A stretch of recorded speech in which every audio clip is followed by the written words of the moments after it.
So, hey, my lovely, lovely friends, family, and my awesome followers. Welcome back to my channel. I changed the name of my channel to Rise Fabulous Foodie just so that it can correlate to, my food page and things of that nature. Like, so everything can kind of have just the same name.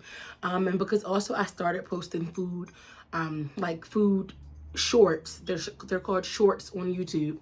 I started posting some of those on the channel so you guys can see some of the awesome food that I cook. But I have on one of my shirts. This is my team for my lupus walks, free spirits and butterflies. I have not posted in such a long time. I hope all of you guys have been well. I hope you guys are healthy, all of that good stuff. I just wanted to come on and just to do another video, basically.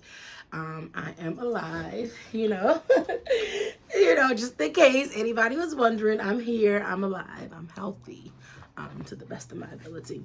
But anywho, I want this video just to go into a little bit more detail in regards to my journey with lupus. And if you guys can recall, I explained to you guys how I got really, really bad, like blood clots and things of that nature on the bottom of my feet, which prevented me from, walking and standing for long periods of time, just like a lot of things, even when it came to me, taking showers and things of that nature. But overall, I just want to really I want to just discuss how things have been for me. It has officially been 2 years since I've been diagnosed with lupus. And I am still, coping. I'm still managing. It's still really, really hard for me. I do want to look into getting a therapist. So that is currently at the top of my goals list. For things for me to do, definitely a therapist. I have currently invested in a gym membership because I do want to lose some weight. And I just want to get into the groove of exercising and making it a part of my, daily rituals. Also, as far as my eating habits, I am working on that as well. So these are just little things that I want to do and I want to get into the habit of doing every day. But baby steps, of course. Baby steps is not going to happen overnight. So just bear with me. But overall, I've been okay. I've been back and forth to the doctors. I've had a few flare-ups. My inflammation markers have been sky high. Blood work has not been so great. I mean, it's probably just, due to stress and things of that nature, life, But I'm really just trying to get my lupus under control, like my blood work and things of that nature. Oh, you guys see I got a new hair color. I am taking these out either tonight or tomorrow, actually. So fingers crossed that I do not lose any hair, okay? And I colored my hair too. So we're gonna just pray that things are still going great once I take these braids out. So yeah. But let's see, just with me, living with lupus, I'm tired of going to the doctors. I'm tired of taking medicine, if I'm being honest. I'm tired of getting blood work done. I'm just tired, but I'm hanging in there between my, my primary care physician. I see my rheumatologist. I see the dermatologist. I see my OBGYN more often than usual. Just to, check to make sure everything is all right with my lady parts. And to make sure, there's no cancerous cells and things of that nature due to me having lupus. But it's a lot more often than I would like for it, my visits. But things are looking great, so nothing to worry about. I currently just started seeing a throat doctor because I get really, really bad throat pain and we don't know why. So I seen the throat doctor at Johns Hopkins, and then I was referred to a vocal coach because there are like little bumps or lumps on, you know, my cords. So hopefully we can get to the root of that issue. I've been doing what I was told to do, but my throat still hurts, so I don't really know. But yeah, and currently something's in my eye. I am about to add another doctor to my list. This doctor is specifically in tune with women who has lupus and they may want to eventually have children. So I will be going to this appointment. I haven't like told anybody about it, but I will be going to this appointment in about 2 weeks. I am going to be 29 this year. I do want children. For those of you that don't know, that may know, or, you know, may assume, I do want children. I do want a husband. But I've never had any mishaps or, you know, hiccups. So I don't know, for one, if I can even bear children, you know. I don't know if I can carry a baby to full term. I don't know anything of that nature because I've never been pregnant before. And now that I'm, you know, sick with lupus, it's really an even more frightening, you know, process because I'm so afraid. I was already afraid prior to becoming sick to have children because, you know, as a Black woman, a young Black woman, we are, you know, more likely to die during childbirth. We do not have, you know, the proper medical teams that we need specifically to care for Black women. So you can never be, that's Riley, my little pooch. You can never be too prepared to like become a parent, but I do research, I do read books and articles about, you know, parenting and things of that nature, especially because I'm a Black woman.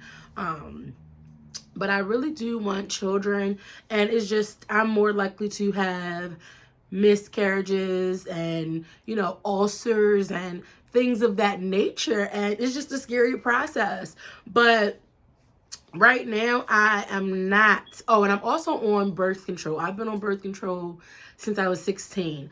I know it's really not good for the body and things of that nature, but birth control has been doing me wonders, and God, of course.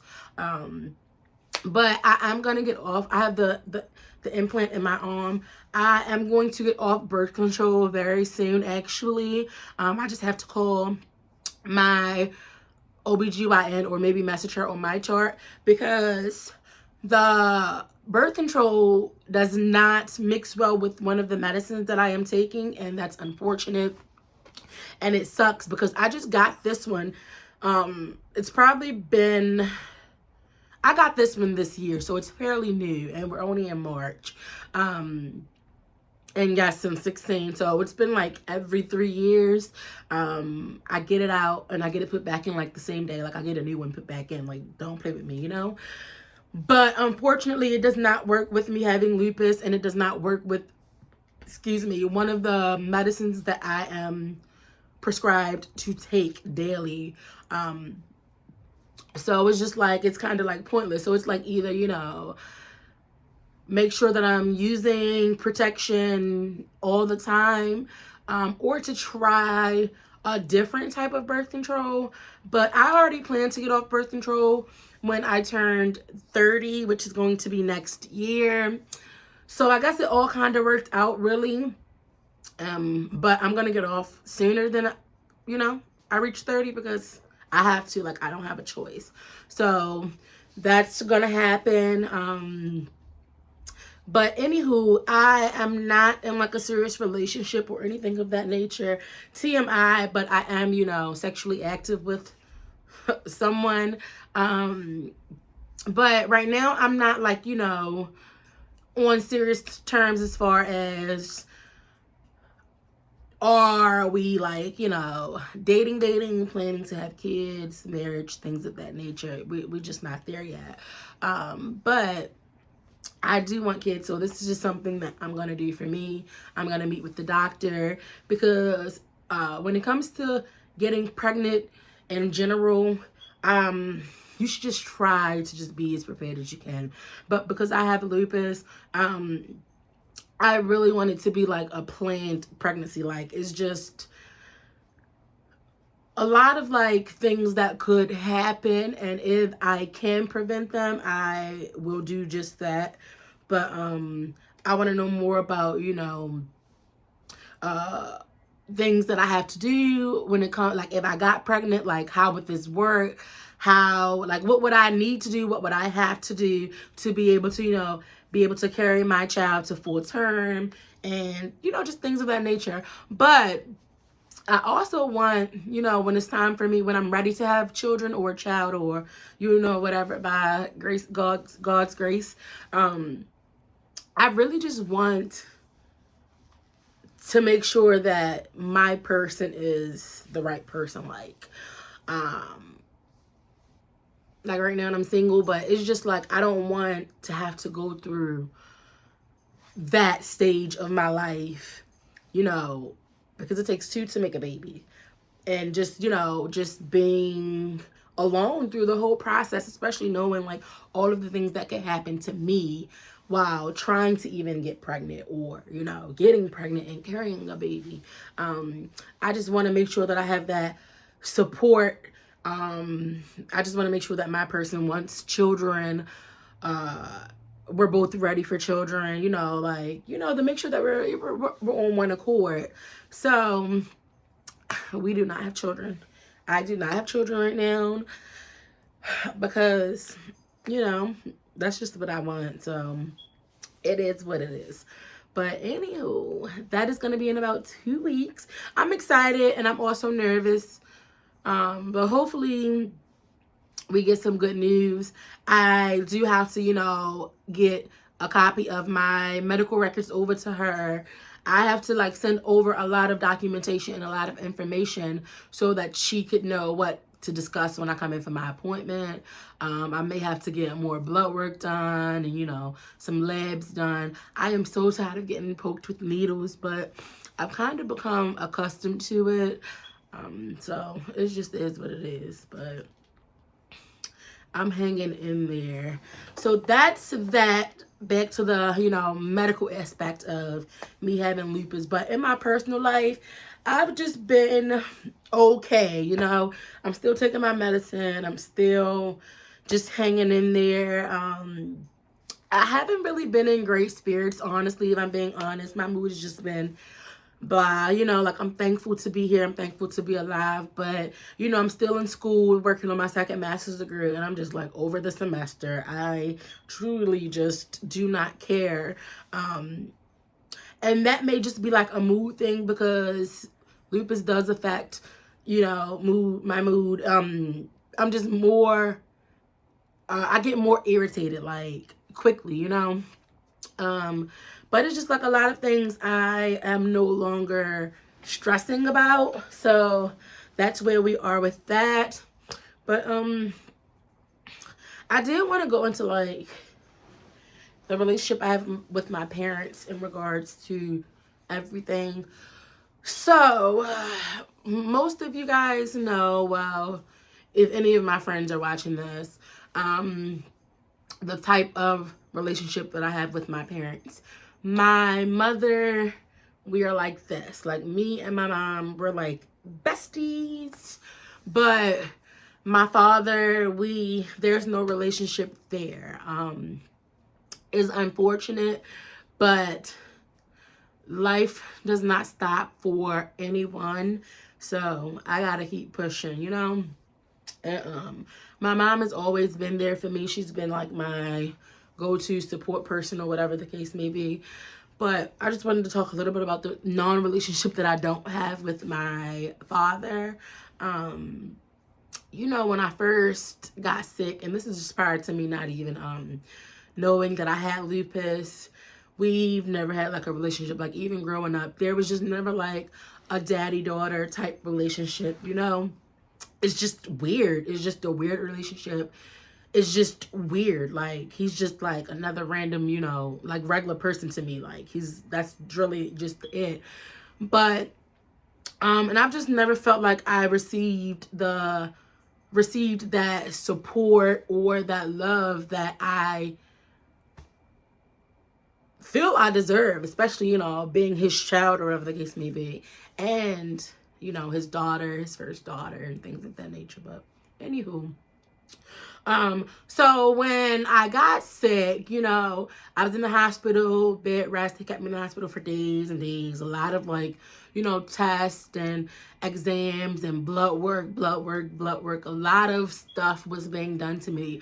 But if I can recall, I think my sister posted something on Facebook, like, about, you know, pray for me.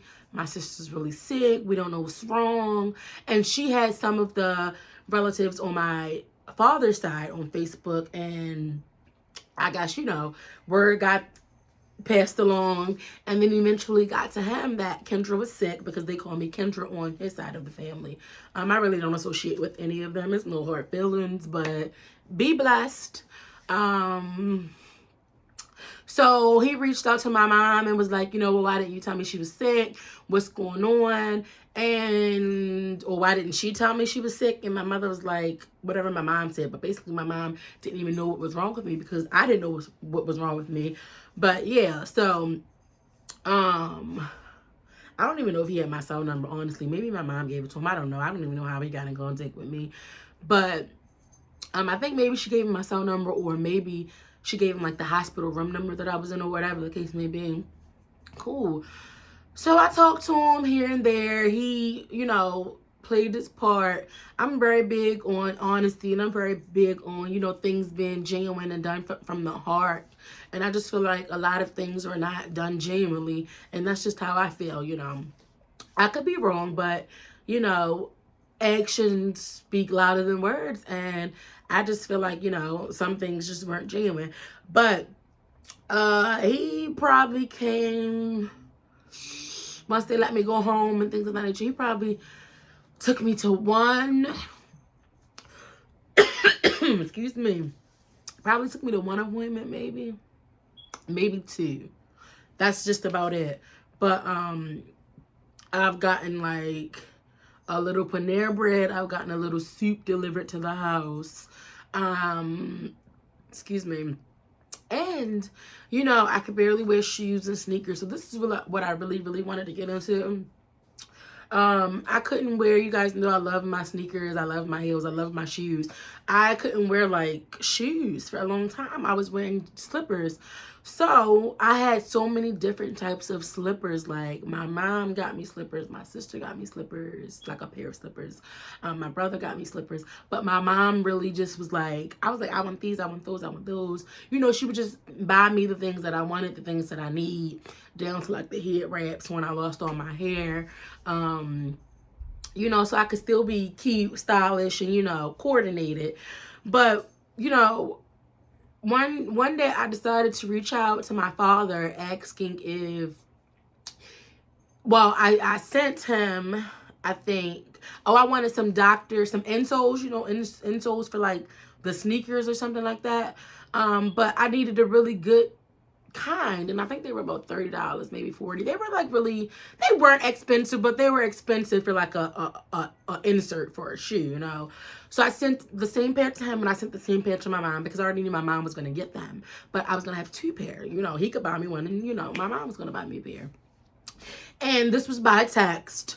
So you guys know the blood clots, my toes, everything was just damaged drastically. Like, and I already had a problem with, like, you know, wearing specific, like, certain types of sandals or heels, because my hands sweat and my toes sweat really bad. So, like, sometimes my feet may slide out of, like, a heel or, like, a sandal. So I normally just wear heels that I can strap up, tie around, or sandals, you know, so my feet can be, like, locked into place.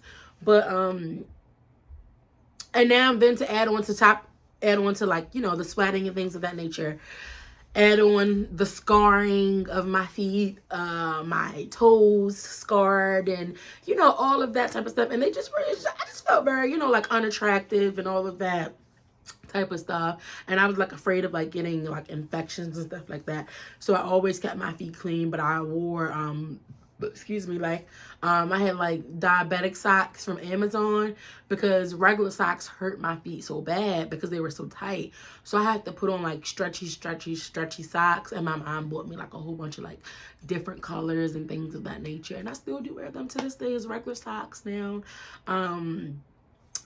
But it was really bad to that point. But back to the whole, asking him to buy me like some insoles. And I can't remember the brand, honestly, but I could remember very vividly. And my feelings were truly hurt.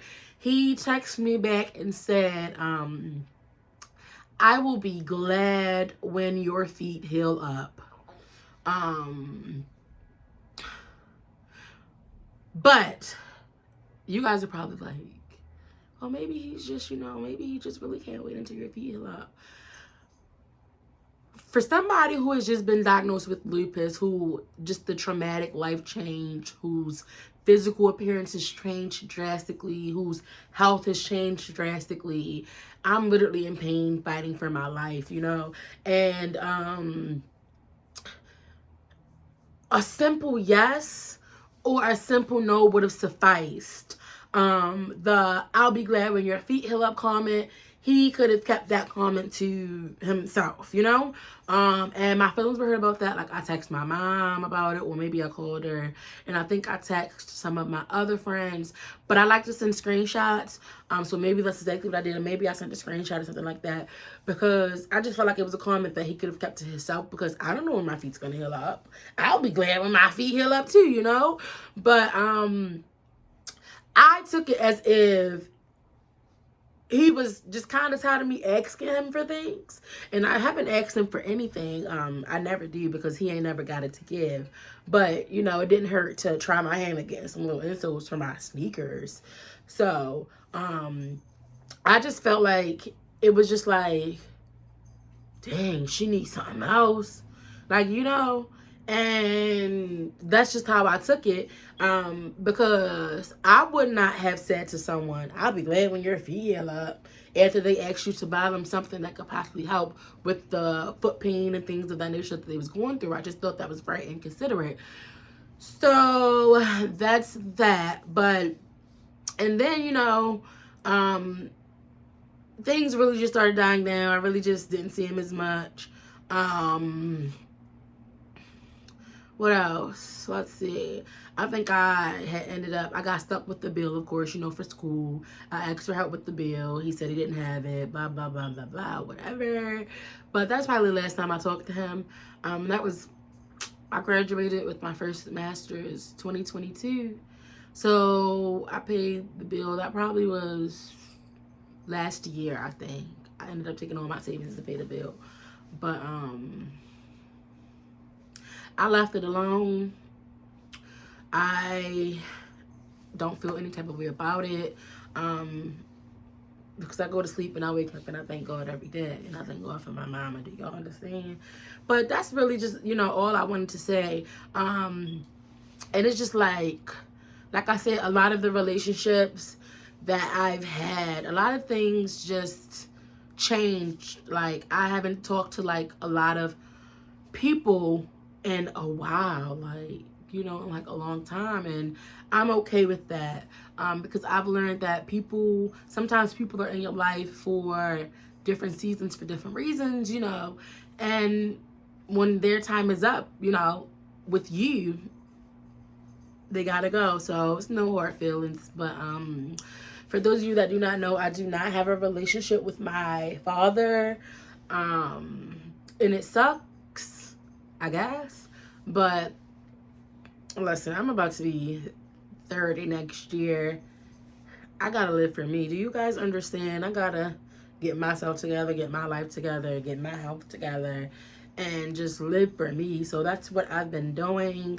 And just living with lupus, it has really been taking a toll on me, putting me in like a depressive state. But you guys, I pray a lot, so I'm just trying to manage, you know, work, school, like my bills, and you know, like my personal life, my friends and things of that nature. But the older as I'm getting older and as life is continuing to progress, it's just a lot of things that I just no longer want to be a part of, and it's just a lot of people that I no longer want to associate myself with. So slowly, you know, you start to like you start to like gravitate away from them, you know? So that's just the way of life. Life is like a full circle, so it is what it is. But it's no hard feelings. It's just like it's just I gotta do what I have to do for me. I have to do what I have to do. Gotta do for my mental, you know. So that's pretty much what I've been doing. I've been doing a lot of research on lupus, different foods, trying to get back into exercising, because this isn't the first membership that I've had. I've had other gym memberships, but you know, when you don't have the motivation to go, you just don't go. So yeah, but beginner's level for me. I got a new pooch, Riley. He's eight months now. So I'm kind of excited that I have him because he's home with me. I'm not home, you know, just moping around or being in my bed. Clearly, I love to be in the bed. Okay, so I'm at Riley. I'm excited about him. Riley, come here. I don't think he's coming, but that's pretty much it. So yeah, is there anything else I want to talk about in this specific video? So far that was all I really wanted to talk about because it was like heavy on my heart. So and my feet still be hurting, my toes still hurt, my fingers still hurt. You know, my toes are not done right now. And you guys know I love a good French tip, okay, or a white toe, but they are not done right now. And I have on socks, but I'm going to do a video, just like a video of pictures and things of that nature. And I'm going to like maybe like combine it, edit the video, combine the videos and pictures, excuse me, together, and I'm going to post that video separately just so you guys can see some of the things that have happened to me, the physical changes over the past 2 years with me living with lupus. I have gained a lot of weight. I think so. I may not look like what I weigh, but that's neither here nor there. I do want to lose weight. For my health, but for my own personal reasons, you know. I don't want to be like hard, like, you know, but I want to lose some pounds. I'm working on that. That's a goal of mine. It's the goal for me. So I'm going to do what I have to do to get it done. And then we'll just see, you know, we'll just continue day by day, one day at a time. And, you know, hopefully things change. Prayerfully, things are going to change. Things will change. I'm speaking that into existence, with my weight, with my health. Hopefully I get to keep, you know, my skin is really healthy right now. I've been touching this arm because my arm hurts really bad, and I don't know if you guys can see it. But I got the pneumonia vaccination. Get it every 2 years. I just got it again. I got it when I first got sick. And I got that Monday, I think. Did I get it Monday? Yeah, I got it Monday, and today's Friday. And my arm's still swollen, and it still hurts. So that's why I've been like bothering my arm a lot in the video. And here I have, this scar is new, but I have the new birth control. I had it inserted here, you know, but when I've been getting it all the other years, it did not scar my arm. So the OBGYN did it this time, and it scarred my arm, and I'm a little upset about that because I don't like scarring. So I have to find some like cream or oil or something. Maybe I'll try like coconut oil or something that may, you know, get rid of the scarring a little bit. And You guys probably can't see, but it's a scar here. One day, like, all of this was like red and like scratched up. It was very like weird, but overall my face has been doing really, really good. I just look bad, but my hair don't even look that bad, but I'm taking it out anyways. So yeah, so because I really want my color touched up and I want a new hairstyle. But that's pretty much it for this video. I would really like to do like, you know, a question and answer type of thing. I do post on Instagram questions for people to ask me, but of course either people's gonna ask or they're not gonna ask. But I would really like to do that so that I can answer questions that you guys may have. So you can leave questions in the comments on YouTube, or if you follow me on social media, other platforms like Instagram and things of that nature. My Facebook is deactivated, unfortunately, but definitely still on Instagram and on here. Just leave me some questions that you may want answered that I could post in a next video. I would definitely love for that. So yeah, but again, thank you guys again for coming to my TED Talk. Love you guys, and I appreciate you guys for taking the time out to listen and, you know, stay blessed. Thanks.